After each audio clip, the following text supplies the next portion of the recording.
Élu, je dois te raconter la dispute explosive qui vient d'éclater à ton sujet. Crois-moi, tu vas vouloir entendre chaque détail, parce que ce qui s'est passé va te secouer profondément, te confirmer dans ta valeur et te libérer d'un poids que tu portais peut-être encore sans t'en rendre pleinement compte.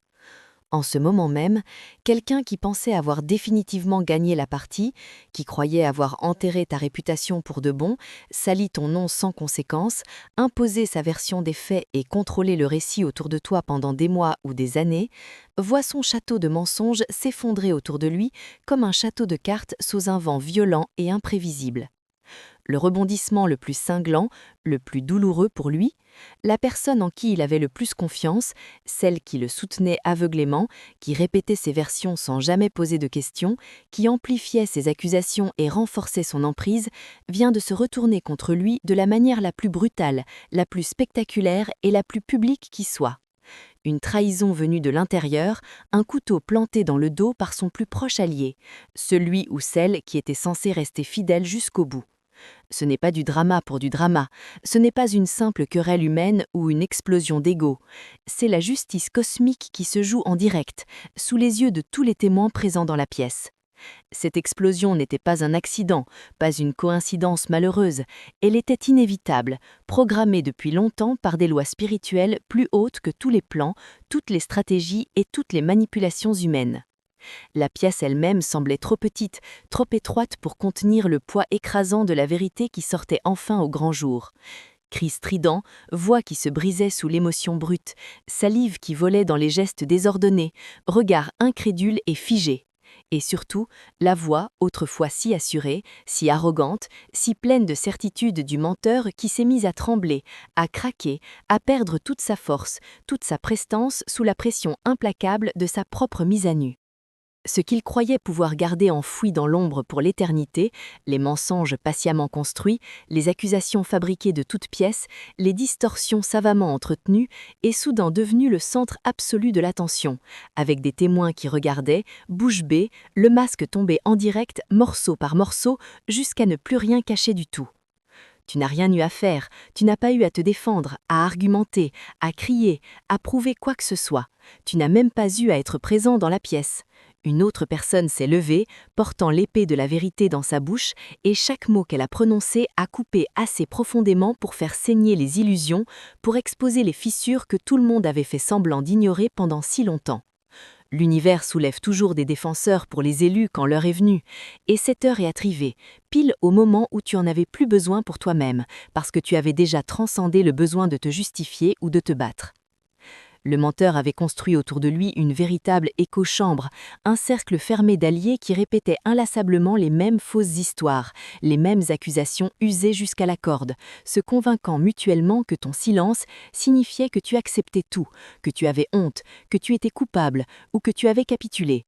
Mais ton silence n'était pas une capitulation, c'était une stratégie divine, c'était le ciel qui te disait doucement « Reste tranquille, je combats pour toi, laisse-moi faire le travail que tu ne peux pas faire seul. » Ton immobilité n'était jamais de la faiblesse, c'était le sol fertile, patient, où la vindication se préparait en silence, et quand elle est arrivée, elle est venue plus puissante, plus tranchante, plus implacable que n'importe quelle défense que tu aurais pu prononcer toi-même.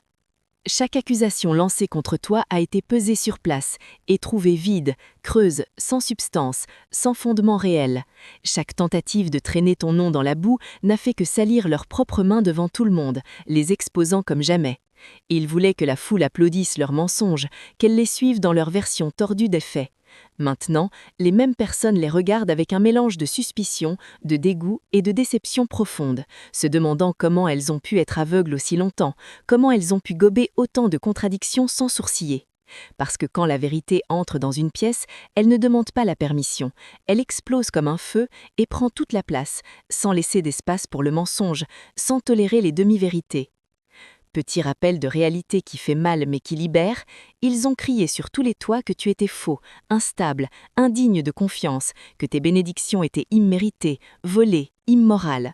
Mais ta croissance constante, tes résultats visibles, ton évolution tranquille, ton calme intérieur, ta capacité à continuer d'avancer malgré tout, prouvent le contraire jour après jour. Les gens voient les fruits sur ton arbre, abondance qui arrive, paix qui s'installe, restauration de relations ou projets qui avancent, pendant que le leur reste sec, stérile, sans vie, sans progression. On ne discute pas d'une récolte qui continue de se multiplier sous leurs yeux, et cette récolte parle plus haut que n'importe quel ragot, que n'importe quelle accusation. Le défenseur qui a explosé n'essayait pas de jouer le héros, ni de se mettre en avant, il était simplement épuisé, écœuré, saturé par le poison qu'il voyait se répandre depuis trop longtemps. Relations qui se brisaient autour de lui, des enfants qui se cachaient des cris et des tensions, paix familiale sacrifiée sur l'autel de l'obsession maladive et de la rancœur entretenue. Et à un moment précis, il n'a plus tenu. Son éruption était le timing parfait du ciel. Sa voix était le marteau qui battait le verdict final.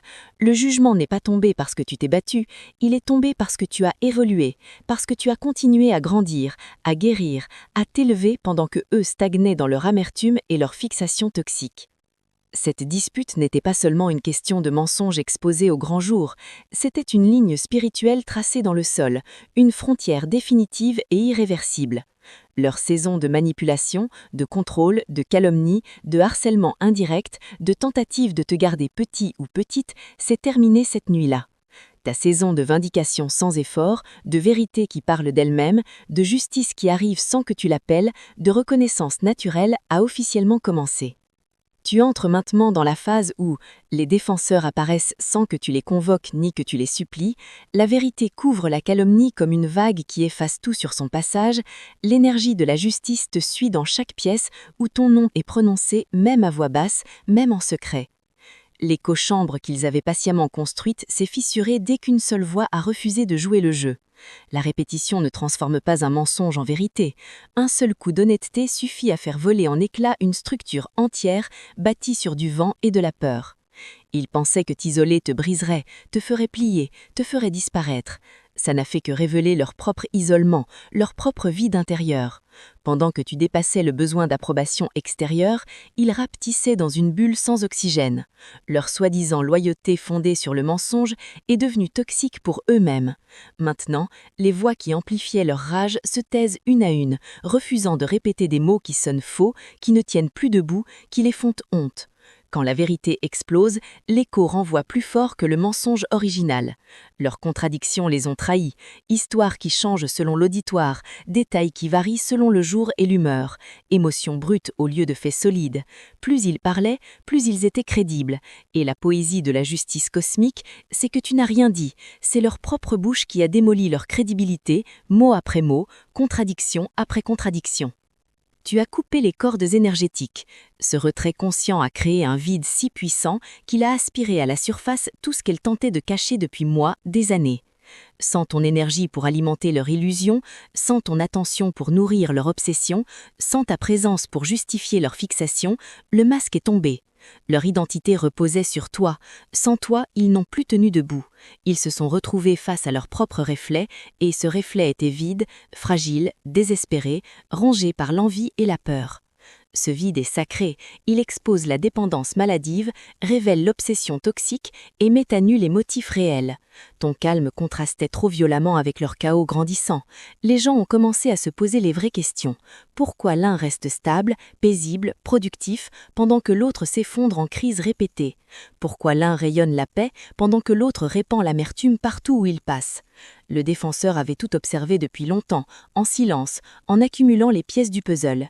Il a déroulé une chronologie implacable, dates précises, contradictions flagrantes, reçus concrets, captures d'écran, preuves de harcèlement obsessionnel sur les réseaux sociaux, mensonges qui se contredisent d'une semaine à l'autre. Il a démontré comment les accusations surgissaient systématiquement après tes moments d'élévation, comment tes victoires déclenchaient leurs crises de nerfs, leurs rentes interminables, leurs tentatives désespérées de reprendre le contrôle du récit. Une phrase a figé toute la pièce comme un coup de tonnerre dans le silence. Tu n'es pas en colère parce qu'ils t'ont blessé, tu es en colère parce qu'ils ont guéri sans toi. Puis celle-ci, encore plus dévastatrice, qui a fait tomber le dernier voile, tu n'es pas misérable à cause d'eux, tu es misérable parce que tu as construit toute ton identité autour de les haïr.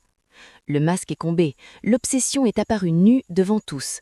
Les cris n'ont rien effacé, les reçus ont parlé plus fort que n'importe quel hurlement. Le verdict est tombé dans la pièce, affaire close, la vérité gagne, point final. Les ondes de choc se propagent maintenant, inexorablement, comme des fissures dans du verre sous haute pression. Alliances qui se fissurent, loyauté qui bascule. Ceux qui répétaient les mensonges réalisent leur aveuglement et prennent leur distance, souvent sans bruit, parfois avec une honte visible. Le cercle du menteur se resserre désespérément, mais plus il serre, plus les gens s'échappent écœurés, fatigués ou simplement désillusionnés. Pendant ce temps, toi, élu, tu te tiens dans un cercle de faveur qui s'élargit chaque jour. Les opportunités arrivent naturellement, sans que tu les forces ni que tu les supplies. Ton nom porte désormais du poids, non pas parce que tu l'as imposé, mais parce que ta vie le prouve jour après jour. Le contraste est devenu indéniable et presque douloureux à regarder. Paix contre chaos, croissance contre stagnation, abondance contre pénurie, lumière contre ombre tenace. Ce n'est pas de la chance, ce n'est pas du favoritisme, c'est l'alignement avec le flux universel. Tu vis depuis l'abondance, intégrité, foi, service authentique.